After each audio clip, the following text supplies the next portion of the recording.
दिल्ली में नए मुख्यमंत्री का चयन थोड़ी देर में होने वाला है, लेकिन इससे पहले जो है लगातार जो सीएम पद के नाम को लेकर जो रेस है वो उसमें जो लगातार अपडेट सामने आ रहे हैं। इसी बीच खबर ये है कि अब जो है विजेंद्र गुप्ता, रेखा गुप्ता के अलावा एक नाम और है जो सबसे आगे चल रहा है। उसके बारे में जानकारी दे रहे हैं मेरे सहयोगी शेखर मेरे साथ हैं। शेखर, कौन सा नाम है जो सबसे ज्यादा अब आगे चल रहा है? किसके नाम की चर्चा सबसे ज्यादा हो रही है? देखिए, विजेंद्र गुप्ता का नाम जो है वो रेस में सबसे आगे हो गया। इससे पहले रेखा गुप्ता का जिक्र हो रहा था, क्योंकि माना जा रहा था कि बीजेपी के जो सीएम के चेहरे अब तक अलग अलग राज्यों में उनमें महिला मुख्यमंत्री कोई भी नहीं है। तो यहाँ पर रेखा गुप्ता के नाम पर जो है बीजेपी एक बड़ा सरप्राइज जो है वो दे सकती है। हालांकि अब जो लेटेस्ट अपडेट आ रही है उसके मुताबिक विजेंद्र गुप्ता जो है इस रेस में आगे निकलते हुए नजर आ रहे हैं। हालांकि ये पूरी जो जानकारी है ये एक तरीके से आप कयास ही कह सकते हैं। रीज़न इसके पीछे सबसे बड़ा यही कि बीजेपी जब ऐलान करती है अपने मुख्यमंत्रियों का तो वो लीक नहीं हो पाता है, और इसे ही लेकर अलग अलग हलकों से अलग अलग तरह की जानकारी निकलकर सामने आ रही है। विजेंद्र गुप्ता का नाम लिया हमने, रेखा गुप्ता का नाम लिया, इसके अलावा दो नाम और हैं जिसमें मनजिंदर सिंह सिरसा का नाम है, इसके अलावा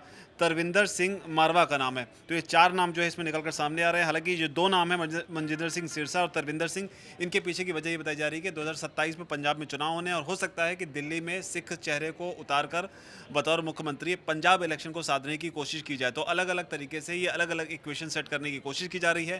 हालांकि इस मामले में जो अपडेट है ये है कि जो जैसा कि आपने कहा कि नामों का ऐलान हो सकता है कि पर्यवेक्षकों तक नाम जो है वो पहुंच गए होंगे। अब विधायक दल की बैठक होनी है। बैठक में पर्यवेक्षक जो हैं वो इन नामों को लेकर विधायकों के सामने जाएंगे, जहां पर विधायकों के सामने जाकर वो चर्चा करेंगे, उन्हें बताएंगे कि आला कमान ने उनके बीच से जो 48 विधायक हैं उनके बीच से किस नाम को फाइनल किया है। विधायकों के लिए भी अपने आप में ये सरप्राइज होगा। अब विधायक जब उस पर चर्चा होगी, चर्चा होने के बाद में फिर वो नाम जो है आला कमान तक, उनकी जो बीच में जो मंथन होगा, जो बातचीत होगी, वो आला कमान तक पहुंचाया जाएगा और उसके बाद जाकर कहीं पर सीएम चेहरे का ऐलान दिल्ली में बीजेपी करेगी। दो पर्यवेक्षक नियुक्त किए गए हैं इससे पहले, ओपी धनखड़ और रविशंकर प्रसाद, और इनकी अगर पृष्ठभूमि की बात की जाए तो एक हरियाणा से है, दूसरा बिहार से है। तो ऐसे में एक तरह से बीजेपी बताने की कोशिश करी कि कोई भी एक सदस्य जो है या फिर कोई आलाकमान का एक पर्सन जो है ये तय नहीं करता कि प्रदेश का मुख्यमंत्री कौन होगा, विधायक ही चुनते हैं और उसके बाद फाइनल मुहर जो है आलाकमान लगाती है। लेकिन इसी बीच खबर ये भी है कि आशीष सूद का नाम भी सामने आया है। आशीष सूद के नाम को लेकर भी चर्चाएं चल रही हैं, उसको लेकर कोई अपडेट आपके पास? देखिए, चर्चाएं जो है लगातार अलग अलग नामों को लेकर सामने आ रही हैं, लेकिन रेस में जो आगे चल रहे हैं उनका हमने जिक्र किया। विजेंद्र गुप्ता हैं, आशीष सूद का आपने जिक्र किया, रेखा गुप्ता का नाम। तीनों के आगे होने के अपने अपने अलग अलग तर्क हैं। जो हमने बताया कि सिख चेहरा है उसके अपने तर्क हैं। अब देखना होगा कि अब किस तरीके से विधायक दल की बैठक के बाद कौन सा नाम निकलकर सामने आता है। क्योंकि दो राज्यों की हम बात करें, क्योंकि बार बार जो मैं इस बात को कह रहा हूं कि कयास कयास कयास इसलिए क्योंकि दो राज्यों की अगर बात करें, मध्य प्रदेश की और राजस्थान की, यहाँ जो नाम सबसे ज़्यादा चर्चा में रहा वही नाम जो है सबसे पहले रेस से बाहर हुआ। और अगर आपको याद होगा उस दौर में जब ऐलान हुआ था तो जिसका नाम बतौर मुख्यमंत्री ऐलान हुआ था उसकी तस्वीरें तक ढूंढनी पड़ गई थी और वो तस्वीरें भी नहीं मिल रही थी। बाद बदला कि ग्रुप फोटोग्राफ में कहीं पीछे खड़े हुए ये फला विधायक हैं जिनको बाद में सीएम की कुर्सी जो है वो जिम्मेदारियां जो है वो सौंपी गई हैं। तो बीजेपी इस चीज़ को करने में माहिर है।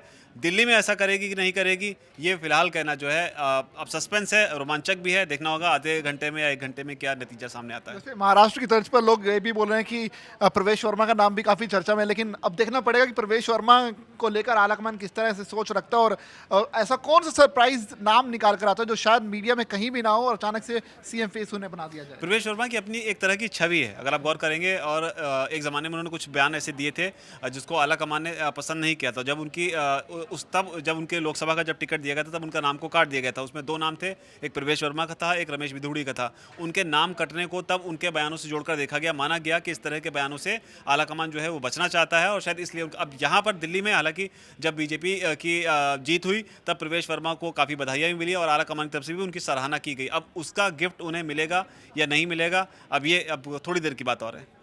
वैसे प्रवेश वर्मा ने नई दिल्ली सीट से अरविंद केजरीवाल को हराया, तो ऐसे में उनकी जो दावेदारी काफ़ी मजबूत बनती है। लेकिन देखना पड़ेगा कि बीजेपी आलाकमान इस पर क्या सोचता है, और कुछ देर का इंतजार कीजिए, हमारे सामने दिल्ली का नए मुख्यमंत्री का नाम होगा, तब फिर से जुड़ेंगे आपके साथ। आप बने रहिए दैनिक जागरण के साथ।